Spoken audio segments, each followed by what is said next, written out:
महानगरपालिका कर निर्धारण व संकलन खाते अंतर्गत ही भरती आहे आणि पदाचे नाव असणार आहे निरीक्षक. बघू शकता निरीक्षक हे पद असणार आहे. तर बघू शकता बृहन्मुंबई महानगरपालिका बघू शकता कर निर्धारण व संकलन खात्याच्या आस्थापनेवरील गट क चे हे पद आहे मधील निरीक्षक या संवर्गातील बघू शकता खालील तक्त्यात नमूद केलेली 178 रिक्त पदे ऑनलाईन अर्ज मागवून भरण्यात येणार आहे आणि ही सरळ सेवेची भरती असणार आहे. या भरतीबद्दल संपूर्ण डिटेल्स मध्ये आपण माहिती बघूयात. तर बघू शकता तर पदाचे नाव काय असणार आहे तर निरीक्षक हे पदाचे नाव आहे. पे लेवल स्तरचं या ठिकाणी M17चं पेमेंट असणार आहे. 29,200 स्टार्टिंग ते 92,300 हे पेमेंट असणार आहे. हे 29,000 स्टार्टिंग पेमेंट तुमचं डायरेक्टली 50,000 प्लस सर्व भत्ते वगैरे मिळून 50,000 प्लस गेलेले तुम्हाला बघायला भेटणार आहे. एकूण भराव्याची रिक्त संख्या 178 आहे. गट क च हे पद आहे. आता या ठिकाणी या जागा तुम्ही बघून घ्यायच्या आहे. मी आधी सांगितले अजाला आहे, अजाला 11 जागा आहेत. ठीक आहे, अजाला 11 जागा आहेत. त्याच्यानंतर अज म्हणजे एसटी कॅटेगरी या सर्व जागा तुम्ही बघून घ्यायच्या आहे. त्याच्यानंतर इथं खाली महिलांचं आरक्षण, पुरुषांचं आणि सर्वसाधारणचं कॅटेगरी वाईज तुम्ही बघायचं आहे. हे बघूनच तुम्ही अर्ज करायचा आहे. आता सर्वात महत्वाचे म्हणजे शारीरिक पात्रता हे एवढे महत्वाचे नाही. जे महत्वाचे इम्पॉर्टंट माहिती आहे तीच आपण व्हिडिओमध्ये कव्हर करणार आहोत. तर सर्वात महत्वाची टीप त्यांनी दिलेली आहे बघू शकता. भरतीसाठी जाहीर केलेल्या रिक्त पदांच्या संख्येत वाढ होण्याची किंवा घट होण्याची शक्यता आहे. तर शक्यतो घट कधीच होत नाही, वाढच जास्त करून होत असते पदांमध्ये. ठीक आहे, आता जे महत्वाचे पॉइंट आहेत तेच आपण बघणार आहोत. तर याच्यामध्ये स्पष्ट वरती देखील एक पॉइंट त्यांनी दिलेला आहे, तुम्ही बघायचा आहे. एक मिनिट. ठीक आहे, या जागांच्या खाली तो पॉइंट आहे.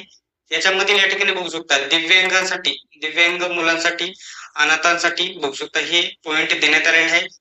संस्थात्मक प्रवर्गासाठी 1 जागा, संस्थाबाह्य प्रवर्गातील 1 जागा अशी 2 पदे आरक्षित आहे. अनाथ मुलांसाठी आणि दिव्यांगांसाठी बघू शकता गट अ मध्ये बघू शकता 2, गट ब मध्ये 1, अशा प्रकारे हे एकूण 7 पदे आरक्षित होत आहेत. कशासाठी? दिव्यांगासाठी. इथे चान्स आहे चांगल्या प्रकारचा, हे लक्षात घ्यायचं आहे. ठीक आहे, खालील जे इम्पॉर्टंट माहिती आहे ती आपण बघूयात. आता डायरेक्टली शैक्षणिक पात्रता मी तुम्हाला सांगून देतो कारण तो सर्वात महत्वाचा पॉइंट असणार आहे. ठीक आहे, बघू शकता सर्वात महत्वाचा या ठिकाणी पॉइंट दिलेला पूर्ण समजून सांगणार आहे. बघू शकता निरीक्षक या पदाकरिता आवश्यक अर्हता सरळ सेवेने 50 पदे.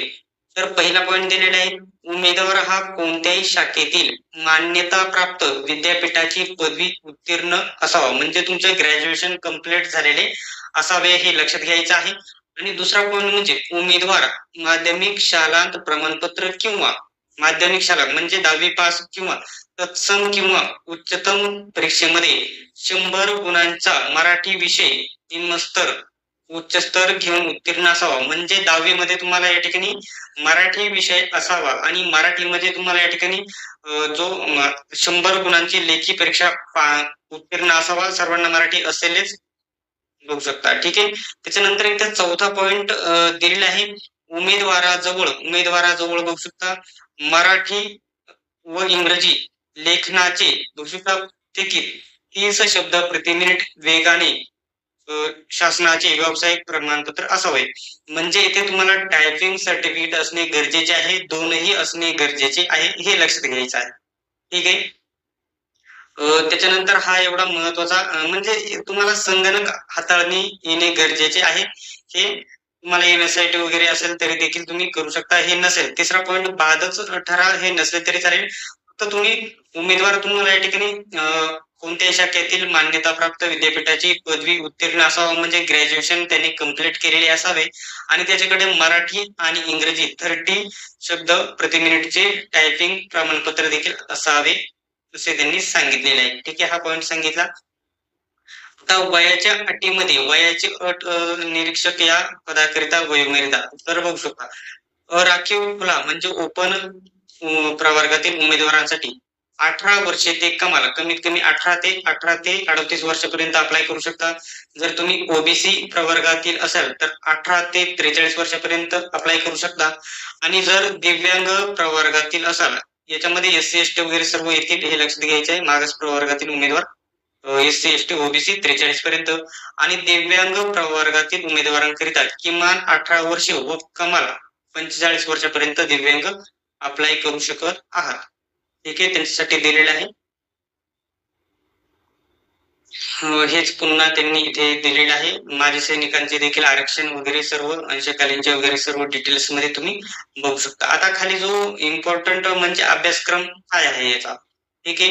तर मराठी भाषा व्याकरण एकूण बघू शकता 20 प्रश्न, एकूण गुण 20, एकूण प्रश्न 10 असणार आहे आणि गुण 20 असणार आहे. इथे लक्षात येते की एका प्रश्नाला तुम्हाला 2 गुण देण्यात येणार आहेत, हे लक्षात घ्यायचं आहे.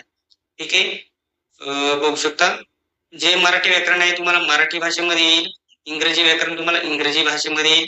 इंग्रजी 10 प्रश्न 20 गुण, सामान्य ज्ञान 15 प्रश्न 30 गुण, अंकगणित असणार आहे 15 प्रश्न 30 गुण. आणि बघू शकता मुंबई मनपाचे मुंबई महानगरपालिका अधिनियम याच्यावरती तुम्हाला बघू शकता 1800 ठीक आहे 1888, तर तुम्हाला याच्यावरती 50 प्रश्न असणार आहे आणि त्याला 100 गुण दिले जाणार आहेत. अशा प्रकारचे एकूण हे 100 प्रश्न असणार आहेत, टोटल 100 प्रश्न. आणि या 100 प्रश्नांना तुम्हाला 200 गुण आहे. एका प्रश्नाला 2 गुण दिलेले तुम्हाला बघायला भेटणार आहेत. ठीक आहे, आणि हे 100 प्रश्न सोडविण्यासाठी तुमच्याकडे 120 मिनिटाचा कालावधी असणार आहे. 120 मिनिटे असणार आहे, म्हणजे 2 तास तुमच्याकडे असणार आहे. ठीक आहे, त्याच्यानंतर अभिप्राय म्हणजे या ठिकाणी बघू शकता, जर 120च्या पासिंगसाठी 120च्या येथे 200 पैकी 45% गुण मिळवणे गरजेचे आहे, लक्षात घ्यायचं आहे. ठीक आहे, आता यांनी टिप काय दिलेली आहे तर बघू शकता, सामान्य ज्ञान या विषयाची प्रश्नपत्रिका मुंबई महानगरपालिका क्षेत्राचा भूगोल येईल, सामाजिक इतिहास, हवामान, स्थानिक वैशिष्ट्ये, मुंबई महानगरपालिकेचे विविध प्रकल्प आणि महानगरपालिकेचा अर्थसंकल्प, महानगरपालिका प्राधिकरण यांच्याशी निगडित प्रश्न असणार आहे. आणि इंग्रजी बघू शकता, हे सामान्य ज्ञानचे प्रश्न कसे असतील यांनी इथे सांगितलेले आहे. त्याच्यानंतर इंग्रजी व्याकरणाचे कसे असतील सांगितलेले आहे. त्याच्यानंतर मराठी कसे असतील सांगितलेले आहे. आणि मौखिक चाचणी घेण्यात येणार नाही, हे देखील त्यांनी इथे सांगितलेले आहे. आता याच्याबद्दल वयाच्या अटीबद्दल जर तुम्हाला कोणताही डाऊट असेल तर तुम्ही विचारू शकता मला. आणि ऑनलाईन फॉर्म भरून घेण्यासाठी परीक्षा शुल्क किती आहे तर बघू शकता, अर्ज कधीपासून, आज दिनांक बघू शकता, आजपासून 20/9/2024 पासून तुम्ही अप्लाय करू शकता. दुपारी बघू शकता परीक्षा भरण्याची लिंक सुरू होणार, बघू शकता 3 वाजेपासून तुम्ही अर्ज करू शकत आहात. अर्ज भरून घेण्यासाठी बघू शकता तर 19/10/2024 पर्यंत, पुढच्या महिन्यापर्यंत अप्लाय करू शकत आहात. आता जर तुम्ही इथं बघितलं, ऑनलाईन परीक्षा शुल्क भरण्याच्या खालीलप्रमाणे आकारले जाईल. TCS कडे ही परीक्षा आहे आणि तुम्ही स्क्रीनवरती बघू शकता अराखीव म्हणजे ओपन खुला प्रवर्गातील उमेदवारांकरिता किती फी आहे तर स्क्रीनवरती बघू शकता 1000 रुपयाचे वस्तू व सेवा करासह 1000 रुपये तुम्हाला चलन असणार आहे. आणि त्याच्यानंतर बघू शकता मागास प्रवर्गातील उमेदवारांकरिता बघू शकता 900 रुपये फी असणार आहे. एससी एसटी आणि ओबीसी साठी तुम्हाला या ठिकाणी बघू शकता ओबीसीला सुद्धा 1000 रुपये राहील, एससी एसटी ला इथं 900 रुपये फी असलेली बघायला भेटेल. आणि बघू शकता जर अनाथ आरक्षणातून अर्ज करणाऱ्या उमेदवारांकरिता 900 रुपयाची येथे फी असेल. याच्याबद्दल डाऊट असेल तर कमेंट बॉक्स मध्ये तुम्ही विचारू शकत आहात. आता राहिला प्रश्न, या परीक्षेचा जो अभ्यासक्रम दिलेला आहे वरती, 1 मिनिट सांगतो मी तुम्हाला. जो अभ्यासक्रम दिलेला आहे, येथे अभ्यासक्रम दिलेला आहे, या अभ्यासक्रमाच्या संपूर्ण नोट्स आपल्याकडे उपलब्ध आहे, एकदम TCS पॅटर्न नुसार